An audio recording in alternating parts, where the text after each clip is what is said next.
Meu nome é Gabriela, e essa é a história de como perdi tudo quando tinha apenas 8 anos.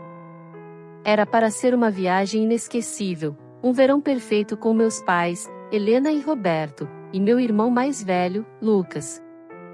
Saímos de São Paulo rumo a uma praia paradisíaca no litoral para passar o Réveillon. O mar azul, as barracas de comida e a animação das pessoas criavam uma atmosfera mágica. Durante o dia, brincávamos na areia, construíamos castelos e corríamos entre as ondas. À noite, ficávamos juntos observando o céu estrelado, esperando ansiosos pela queima de fogos da virada. Naquela noite, quando os fogos iluminaram o céu, a alegria parecia infinita. Minha mãe segurava minha mão enquanto Lucas brincava na areia. Meu pai filmava tudo com sua câmera. O tempo parecia suspenso, um daqueles momentos que ficam gravados na memória para sempre. Mas então, a multidão começou a se movimentar. Pessoas pulavam, se abraçavam, gritavam desejos de um feliz ano novo. Soltei a mão da minha mãe por um instante para ver melhor os fogos, e foi aí que tudo mudou. De repente, me vi cercada por estranhos. Chamei por minha mãe, gritei pelo meu pai, mas ninguém me ouviu. Fui empurrada para trás por corpos desconhecidos, sendo levada como um grão de areia no meio da tempestade. Corri para um lado e para o outro, tentando encontrar um rosto familiar, mas só encontrei medo e desespero. A praia, que antes parecia acolhedora, tornou-se um labirinto sem saída. A areia afundava sob meus pés, o som dos fogos e das vozes misturava-se em um zumbido ensurdecedor. Caminhei sem rumo, empurrada por ondas de gente, e acabei na beira da estrada. Foi aí que um homem me encontrou. Não lembro muito bem do que aconteceu depois, apenas que fui levada para longe. Nunca mais vi aquela praia. Nunca mais vi meus pais. Os anos seguintes foram um borrão de medo e sobrevivência. Passei por casas diferentes, cada uma com sua própria sombra de dor. Primeiro, fui deixada em um orfanato sujo e superlotado, onde aprendi a me calar para evitar as surras. Depois, fugi para a rua, onde conheci o verdadeiro significado da solidão. Dormi sob marquises, dividi restos de comida com cães abandonados e aprendi a temer a noite. Minha adolescência foi um período de luta constante. Passei de abrigo em abrigo, muitas vezes fugindo das agressões e dos olhares cheios de julgamento. Trabalhava em pequenos serviços informais para conseguir um pouco de dinheiro e comida, mas era sempre explorada. Em meio a esse turbilhão, a única coisa que me mantinha viva era a lembrança de uma família que talvez ainda me esperasse. Todas as noites, antes de dormir, me perguntava se minha mãe ainda pensava em mim, se meu pai ainda chorava minha ausência. A vontade de reencontrá-los nunca morreu, mas o medo do que encontraria me impedia de tentar. Será que ainda me reconheceriam? Será que ainda me amariam? Passei aniversário sozinha, olhando para as ruas escuras, imaginando se alguém, em algum lugar, também pensava em mim. Trabalhei como ajudante de cozinha, lavei pratos, vendi doces nas esquinas.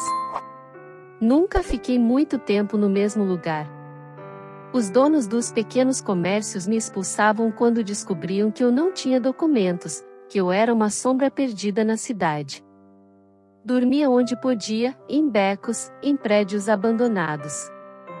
O frio das noites fazia doer os ossos, e muitas vezes me encolhia contra paredes úmidas, abraçando a mim mesma, tentando afastar o medo e a solidão. Mesmo nos piores momentos, quando a fome e o desespero me consumiam, a esperança nunca se apagou por completo. Eu olhava para o céu estrelado e me perguntava se, em algum lugar, minha mãe fazia o mesmo. Sentia um vazio que nada preenchia.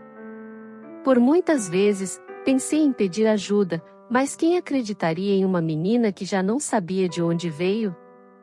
Foi apenas muitos anos depois, já adulta, que o destino me guiou de volta ao passado. Eu trabalhava em uma lanchonete.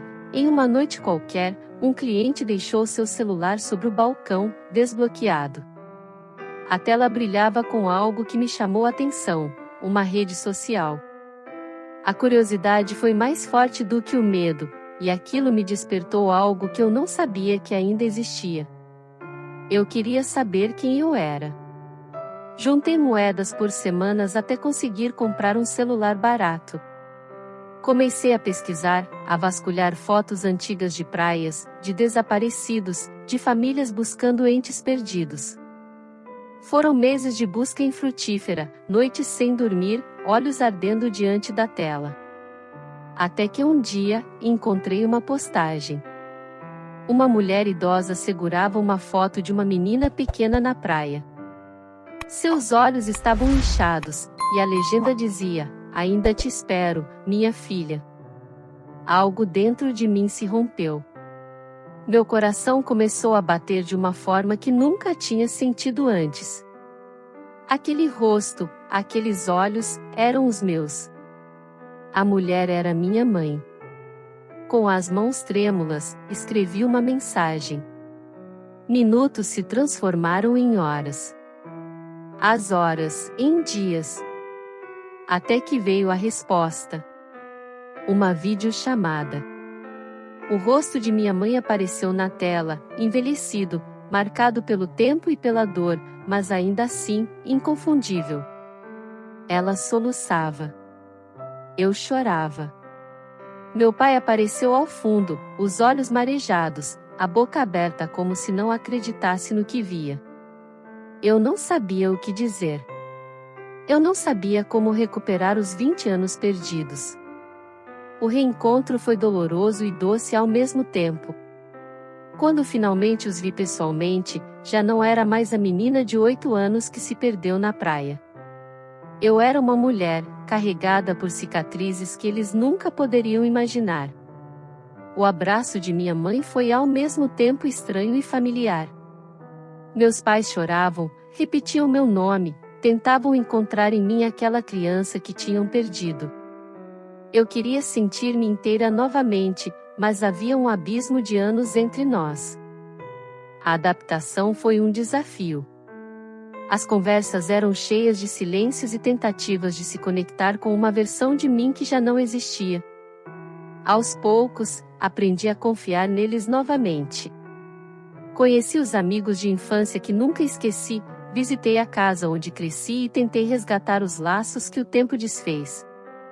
A dor nunca desapareceu completamente, mas aos poucos, senti que não precisava mais carregar tudo sozinha. O amor da minha família foi a âncora que me permitiu recomeçar. Eu os encontrei. E, finalmente, comecei a me encontrar também.